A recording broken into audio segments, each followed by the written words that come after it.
first thread we follow was woven into the web. Many such have been woven since, and have added greater strength than any others, twining the cord of sex and home-building and race-founding. But this was a slight and weak one, being only the thread of the life of one of Reuben Vanderpoel's daughters, the pretty little simple one whose name was Rosalie. They were, the Vanderpoels, of the Americans whose fortunes were a portion of the history of their country. The building of these fortunes had been a part of or had created epochs and crises. Their millions could scarcely be regarded as private property. Newspapers bandied them about, so to speak, employing them as factors in argument, using them as figures of speech, incorporating them into methods of calculation. Literature touched upon them, moral systems considered them, stories for the young treated them gravely as illustrative.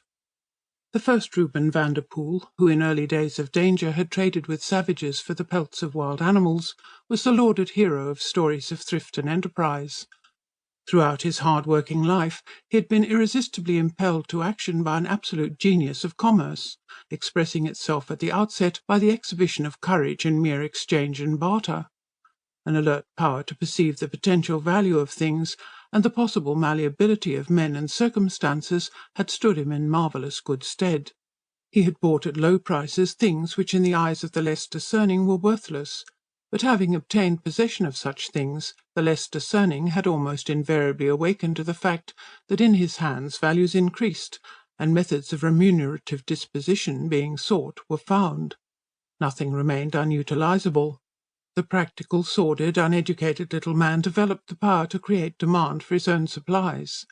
If he was betrayed into an error, he quickly retrieved it. He could live upon nothing, and consequently could travel anywhere in search of such things as he desired.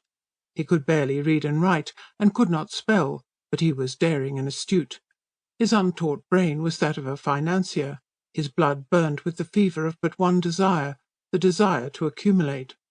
Money expressed to his nature, not expenditure, but investment in such small or large properties as could be resold for profit in the near or far future. The future held fascinations for him. He bought nothing for his own pleasure or comfort, nothing which could not be sold or bartered again. He married a woman who was a trader's daughter and shared his passion for gain.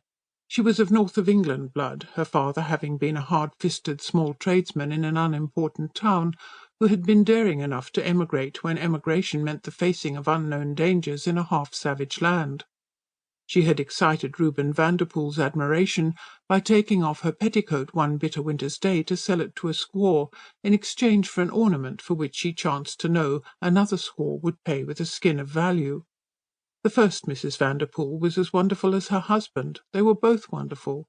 They were the founders of the fortune which, a century and a half later, was the delight, in fact the pièce de résistance, of New York society reporters, its enormity being restated in round figures when a blank space must be filled up.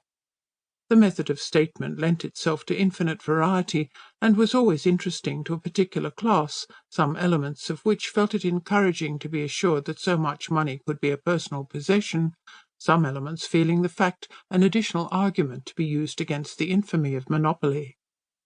The first Reuben Vanderpoel transmitted to his son his accumulations and his fever for gain. He had but one child.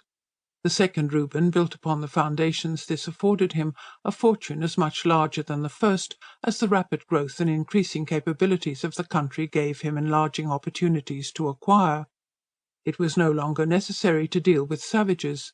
His powers were called upon to cope with those of white men who came to a new country to struggle for livelihood and fortune. Some were shrewd, some were desperate, some were dishonest.